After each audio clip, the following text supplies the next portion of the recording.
O'Reilly. Are your wiper blades chattering, skipping, or squeaking? Don't let streaks or smearing on your windshield compromise your visibility. When it's time to replace your wiper blades, stop by O'Reilly Auto Parts and see our selection.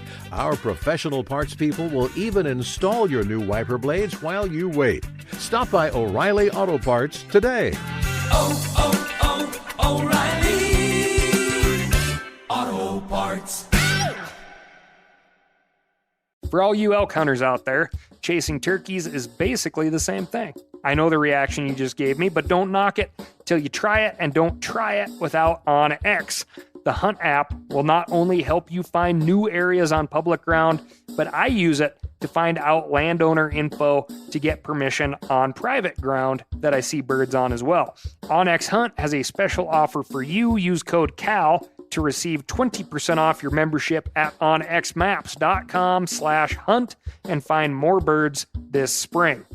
There's nothing like snook hook sets at dawn or catching a tarpon in the moonlight.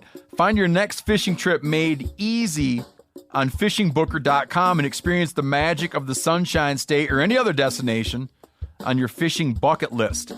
Book a blue water adventure in search of sailfish or go snapper fishing with the kids. With over 6,000 captains and trips to choose from, planning your next one just got a whole lot easier. Download the Fishing Booker app on the Google Play or App Store, or visit them online at fishingbooker.com to book your trip today.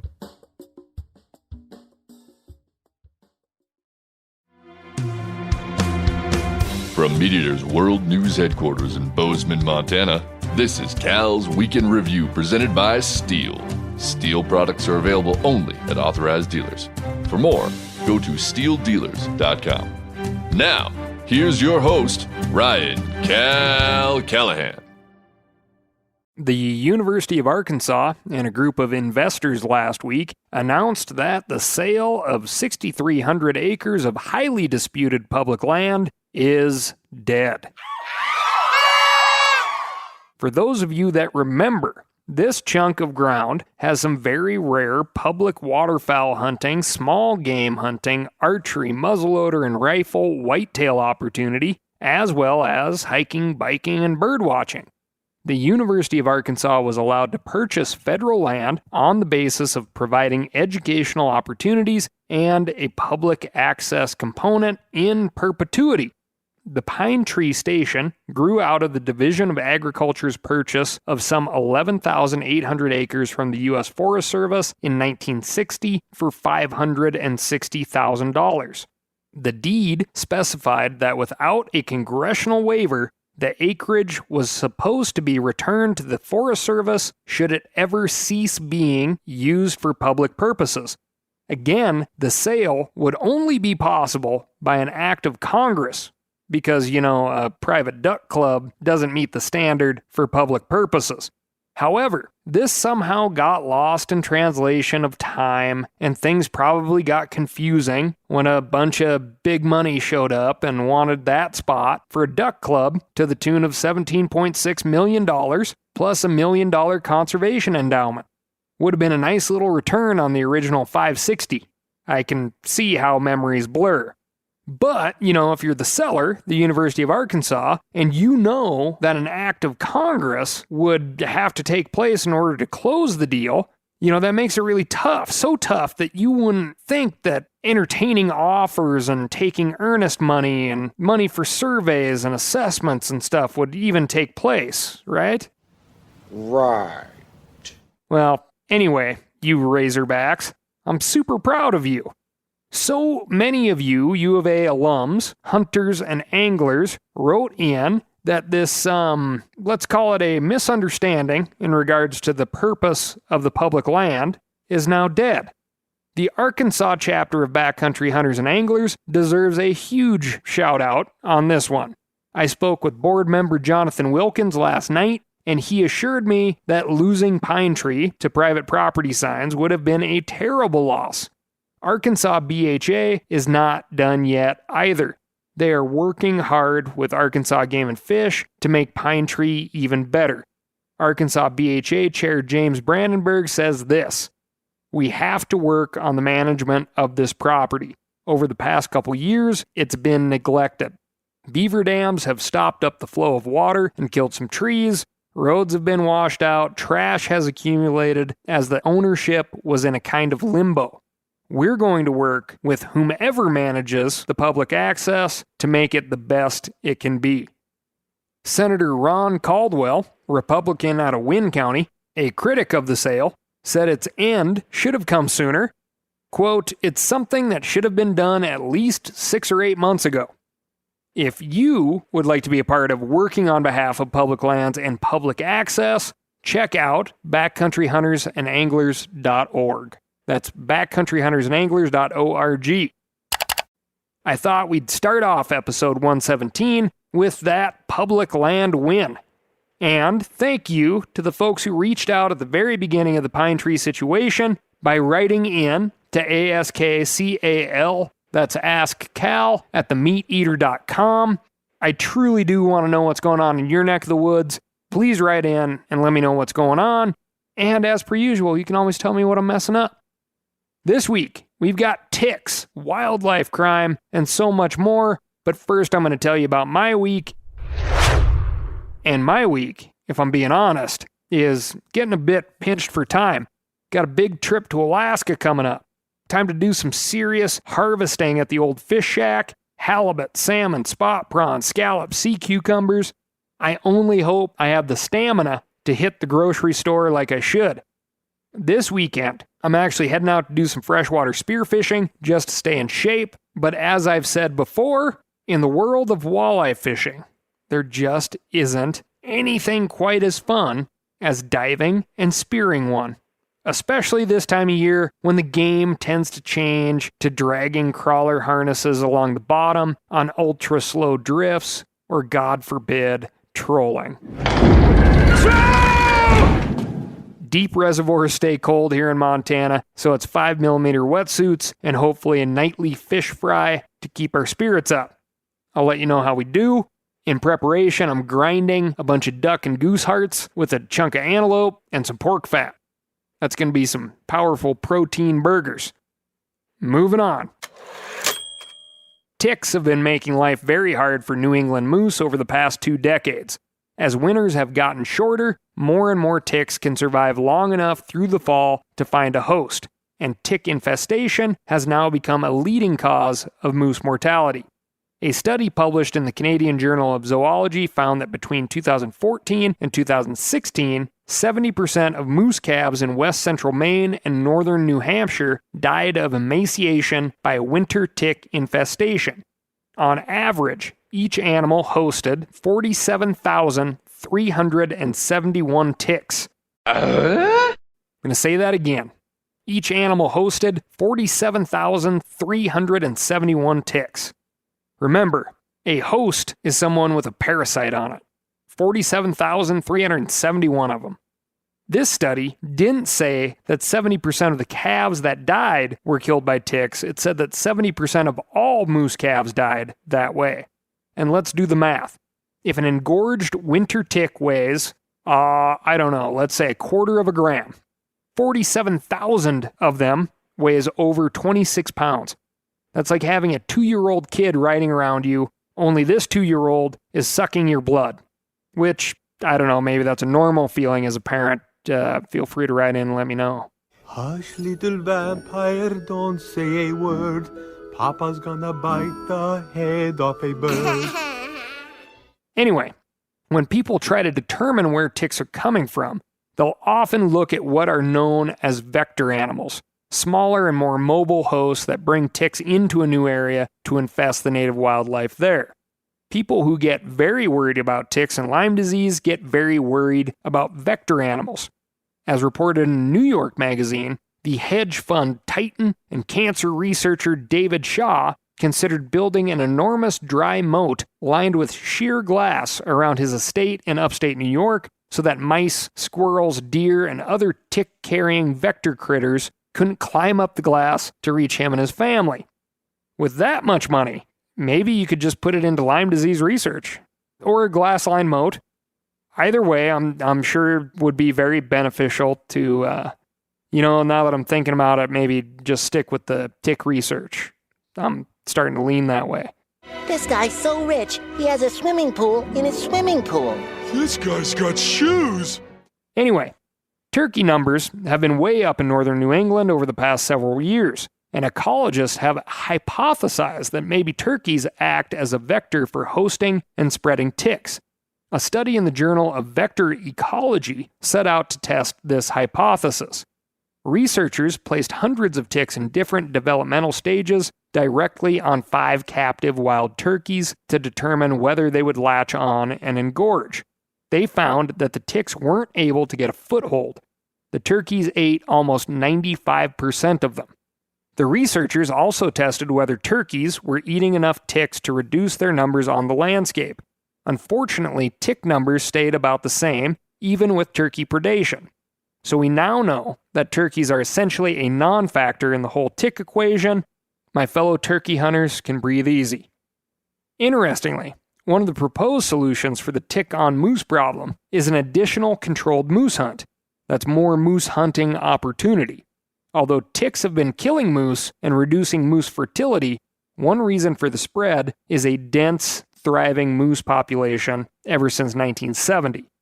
Lee Cantor, moose biologist with the Maine Department of Inland Fisheries and Wildlife, explains, quote, "Lower moose numbers could be beneficial because if you have fewer moose wandering around, then the winter tick isn't just getting on a million moose and proliferating every year. We can't count on early fall snowstorms to kill all of these winter ticks, so if we can thin out the moose, there's hope that we would break the cycle." The first of these expanded moose hunting opportunities in Maine will be in effect this season. All of you Maine moose applicants, I'm sure, have your itchy trigger fingers crossed that it works. Moving on. The Minnesota Deer Hunters Association has called for the end of the captive deer industry in that state. A full stop in order to try to slow the spread of chronic wasting disease. According to the Duluth News-Tribune, the move was prompted by a series of incidents over the past year. In the fall of 2020, 50 CWD-positive deer were destroyed at a farm in Beltrami County, and a quarantine went into effect at 9 other farms in the state who had dealt with that operation. This Beltrami farm had also shipped deer to facilities in at least 4 other states and had illegally dumped deer from their infected herd onto public land in the area. A quick refresher on why this last issue of dumping deer is so dangerous. The pathogen that causes CWD isn't a bacteria or a virus, both of which die quickly when not in a living host. Rather, it's a prion, which is a non-living, deformed version of a normal protein molecule that deforms the other proteins around it. Destroying prions is really difficult. If you incinerate a CWD-infected animal, you have to hold the tissue at 900 degrees Fahrenheit for 4 hours. Like 7 inches from the midday sun. Those dumped farm deer out in the wild deer habitat are a pile of dangerous prions that effectively never go away, which is why you see all of those ads and signs pointing hunters to deer carcass dumpsters. Just talk to my buddy Doug Duran. This Beltrami case is just the latest in a string of incidents at similar farms. Another operation in Winona County had to destroy all of its deer because every single one had CWD, but not before several animals escaped through a hole in the fence. That should be plural, by the way, should be fences. But many farms chose not to go through the additional expense to adhere to the rules of having a captive cervid facility up to code. That's 2 fences, not 1. With its call to end the captive cervid industry, the Minnesota Deer Hunters Association isn't saying the farms should be put out of business at a total loss. They're asking the state to conduct a buyout of existing farms. This model of paying commercial operators to phase out practices that hurt hunting and fishing has an interesting precedent in the state. In the 1980s, commercial fishermen on the Lake of the Woods and Rainy Lake were compensated by the state of Minnesota to cease operations over time. After being on the brink of extirpation, fish in the lakes rebounded quickly, and now the area is a huge draw for anglers who bring money to local businesses. Now, I'm sure if you are in the captive cervid industry, this buyout sounds like crap. I'm sure you are one of the good ones, which is why you need to regulate other farmers who are not adhering to the extremely high standards they need to. But you are all in the agriculture business, and disease is a huge thing, especially one that can spread into, by comparison, unregulated herds of wild deer, elk, and moose. For instance, on July 6th, a cow on the Hawaiian island of Molokai tested positive for bovine TB. Despite the other individuals within the 30-cow herd testing negative, those individuals have also been destroyed. In 1997, the last time bovine TB was found on Molokai, that entire herd was destroyed. In addition, all cattle shipments have been and will be suspended until Molokai cattle can test TB-free and the USDA reinstates the island status as bovine TB-free.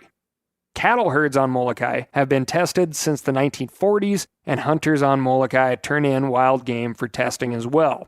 Although not an apples-to-apples comparison, the point I'm trying to make is disease transmission is a big deal. It is not taken lightly in other areas of the agricultural space. The cattle industry is an enormous business, and I don't believe cattle ranchers as a group would lose any sleep over isolating an island of cattle off from everyone else if it were a threat to the industry as a whole. No, I am not trying to draw any historical references to Molokai's human disease history. O'Reilly Auto Parts are in the business of keeping your car on the road. O'Reilly Auto Parts offer friendly, helpful service and the parts knowledge you need for all your maintenance and repairs. I don't know if you stopped in at an O'Reilly lately, but I use one because we have one right not too far from my house. People there are super helpful. I don't care if I'm getting boat batteries, car parts, whatever. Love those guys. They got thousands of parts and accessories in stock, either in-store or online, so you don't have to worry if you're in a jam. The team at O'Reilly Auto Parts can test your battery for free, in or out of your car. If it needs to be replaced, they'll help you find just the right battery for your vehicle.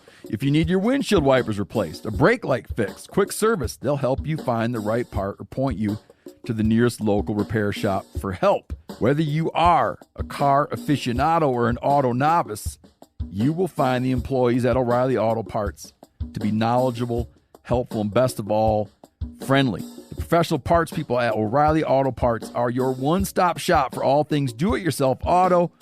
You can find what you need in-store or online. Stop by O'Reilly Auto Parts today or visit us at O'ReillyAuto.com/meateater. That's O'ReillyAuto.com/meateater. For all you elk hunters out there, chasing turkeys is basically the same thing.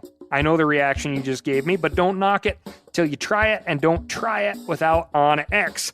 The Hunt app will not only help you find new areas on public ground, but I use it to find out landowner info to get permission on private ground that I see birds on as well. OnX Hunt has a special offer for you. Use code CAL to receive 20% off your membership at onxmaps.com/hunt and find more birds this spring.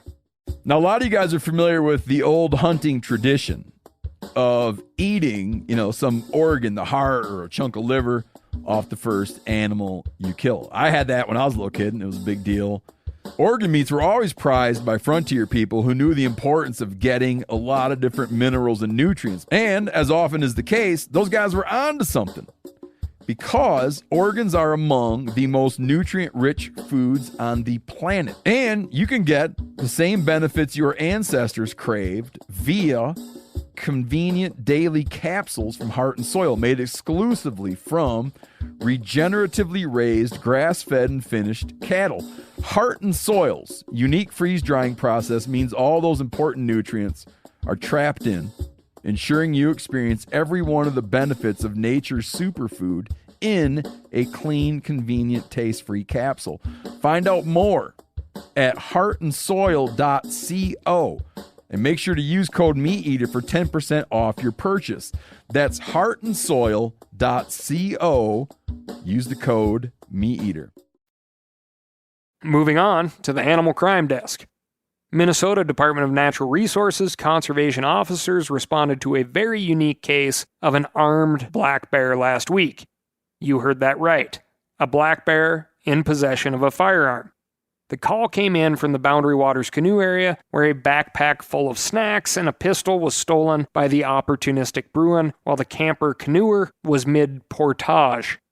Portage, or portage, as we call it here in Montana, is a fancy French word that means walk and drag your stuff from navigable water to navigable water. Had it just been a day pack with some fishing gear, we just would have taken a report, but this was a special occurrence, said Minnesota Department of Natural Resources conservation officers. After a paddle and a portage, the COs tracked and recovered what was left of the pack. The pistol was in good shape, the snacks, not so much. Police in India were tipped off to a stash of illegal moonshine liquor by a group of tipsy water buffalo. 3 farmers in the dry state of Gujarat were making moonshine and stashing the bottles in a water trough. Apparently, some of the bottles in the trough had ruptured, which made the thirsty buffalo, quote, jump around willy-nilly. A veterinarian was summoned. The inspection of the water source resulted in over 100 bottles of moonshine being confiscated. A group of Montauk fishermen were fishing off of Block Island, Long Island, when a whale, quote, punched a hole in their boat and sent several anglers into the water. One of the anglers reportedly landed right on top of the whale. All anglers were fine, or will be, once the boat gets back to fixed and they get back to fishing. Jet skiers, you know, the folks that are out constantly spinning in circles, jumping boat wakes, and in general just ruining people's good days of fishing. Well, those folks repeatedly had a run-in with a mute swan, which is an exotic species, and the name of a swan, not a swan that can't talk. This happened near Seawood Harbor, New Jersey.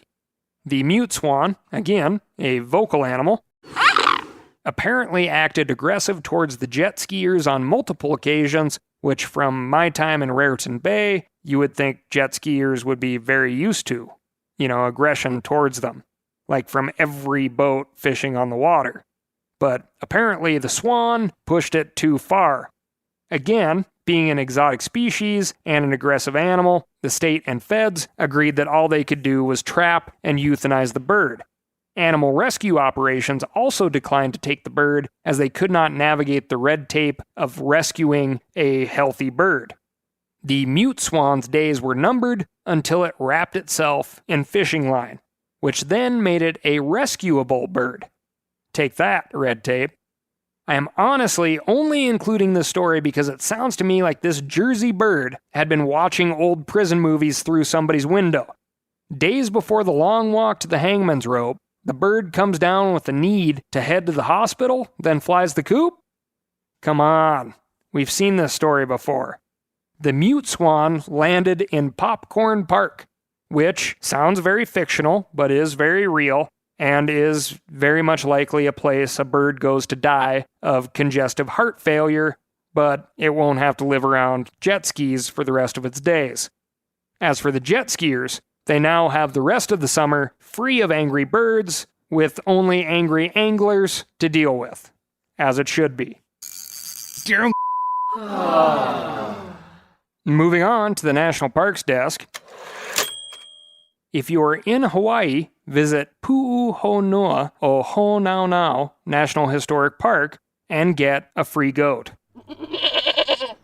You have no doubt heard about park promotions of free access weekends or free admission for senior citizens. Well, this is the first time visitors will be eligible to win a wild goat. 20 to 50 goats will be given away through a lottery. Any member of the public can apply for the random lottery through the Kemuela Division of Forestry and Wildlife. The park has been overrun by at least 700 goats, which is a bad situation for the cultural sites which goats can destroy by climbing on. Pu'uhonua refers to a safe place. Lawbreakers, refugees, beaten warriors were allowed refuge in these areas so long as they made it to them. This particular Pu'uhonua is located on the Big Island of Hawaii, adjacent to the spot where Captain Cook was killed while flexing a bit too much muscle. Wonder if the captain would have been safe had he run for it and made it into the walls of the Pu'uhonua. I mean, we know the asylum rules don't extend to goats, If you have ever owned goats, you know that they're pretty cute to have around and can have some benefits right up until the point at which they aren't fun to have around, which is kind of the case of Captain Cook. Fun side fact, quite a few sources point to Captain Cook's expedition to the, quote, Sandwich Islands in 1778 as the origin point for the now booming population of goats, which, by the way, is an excellent example of a vector. Heck of a gift. I will admit, if you can ignore the fact that goats are incredibly hard on native plant communities, and they are as likely to be found standing on the roof of your vehicle as they are the enclosure you tried to put them in, they are quite tasty and pretty darned entertaining. Moving on to the legislation desk. We're going to start with New Zealand, then bring it back home. Kind of. If you're not aware, many folks like to make a blanket statement of hunting is conservation. Hunting is a tool that we use to manage wildlife populations in order to mitigate conflict. I agree with this in a broad sense, but a lot of times, when we drill down, we run into the occasional situation of what's good in theory doesn't always work on the ground. For instance, here in Montana, a new, highly criticized wolf management plan is open for public comment. As in Idaho, this management plan is being forced through by state lawmakers. Changes would liberalize means of take by including the use of night vision, snares, and bait. We would also get an increase in tags per hunter, which opponents argue is an obvious war on wolves. Trappers, as I've mentioned many times, are the best means of reducing wolf numbers, but no matter how long a season is, most trappers only are interested in trapping in the cold months when hides are good. Hunters, even those with a lot more tools at their disposal, like bait piles and night vision, will still need to make the time to bait and outfit themselves with scopes, which some will do, but not all, and then on top of that, they need to be successful in harvesting wolves. So is this a war on wolves? Personally, I don't think so. Is this a way to appease loud voices, some of whom also complain about the failure of Montana Fish and Game to effectively reduce elk numbers? Well, anyway, that's just an example of a wildlife management decision that from one angle seems like a fix to a perceived problem, but ultimately it is up to the boots on the ground. Comment period on the wolf regulations here in Montana is open until 5 p.m. July 26th. You can get your 2 cents in at mt.fwp.org. Now, over to New Zealand as promised. $700,000. That's NZD, or Kiwis, bucks, has been allocated to train new and existing hunters to be more effective at killing deer. The New Zealand Department of Conservation is working with the New Zealand Deer Stalkers Association to provide funding for outreach, education, and practical skills training. Why? The increasing deer population is harming New Zealand forests. The hopes behind this program is that recreational hunters, if given the chance, will thin the herds so the Department of Natural Resources won't have to. Imagine that. That's so crazy it just may work. Moving on. The Mapland Act has passed the House Committee on Natural Resources. What the heck is the Mapland Act, you're asking? Well, it is this mapping and digitizing of public lands and public land information in order to give the public an easier way of understanding the public ground landscape. Imagine having a digital resource that you could use to find out super important information like legal easements and rights of way across private land. Think of how checkerboarded the West is. Year-round or seasonal closures of roads and trails, restrictions, vehicle types. We could eliminate the guessing. Boundaries of areas, special rules, prohibitions, horsepower restrictions, etc. According to the Teddy Roosevelt Conservation Partnership, of the 37,000 existing easements held by the U.S. Forest Service, the agency estimated in 2020 only 5,000 had been converted into digital files. To get an idea of what the digital version would look like, take a minute and download the BLM Montana Dakota's Public Land Access web app. If you digitally scout in order to save some fuel and increase your odds, if you are dying to know if you can drive across a corner of private property on the unnamed, dusty 2-track BLM road with no signage that's, next to the piece of public land, call your duly elected senators today and tell them to pass the Modernizing Access to Our Public Lands Act. That's S-904. That's your call to action. Easiest and quickest way, call 202-224-3121. Tell them where you live, give them your zip code, and they'll patch you in with who you need to talk to. If you need more on the Mapland Act, please head to themeateater.com and check out Katie Hill's latest article. That's all I've got for you this week. Thank you so much for listening.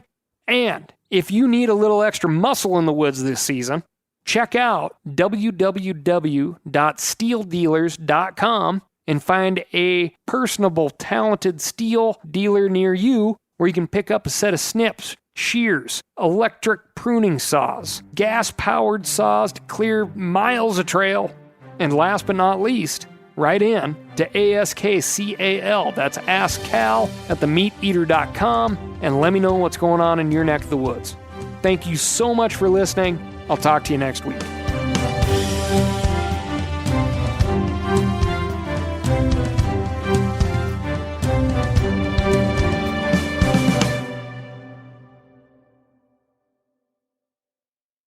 I'm sure a lot of you guys remember the old ceremonial hunting tradition of eating the heart out of the first animal you kill. Meat from those organs are among the most nutrient-rich foods on the planet. You can get those same benefits your ancestors craved via convenient daily capsules from Heart and Soil. Find out more at heartandsoil.co. And remember, use code MeatEater for 10% off your purchase. Hey, I just sat down with the owners and operators at Maui Nui Venison. They're on a mission to balance axis deer populations on Maui while giving back to the community and run a totally sustainable operation. For folks like me who want to get your own meat but aren't always successful, you can become a snack subscriber, get some axis deer sticks sent right to your door. Visit MauiNuiVenison.com. That's MAUINUI. venison.com and use promo code CAL for 20% off your first order.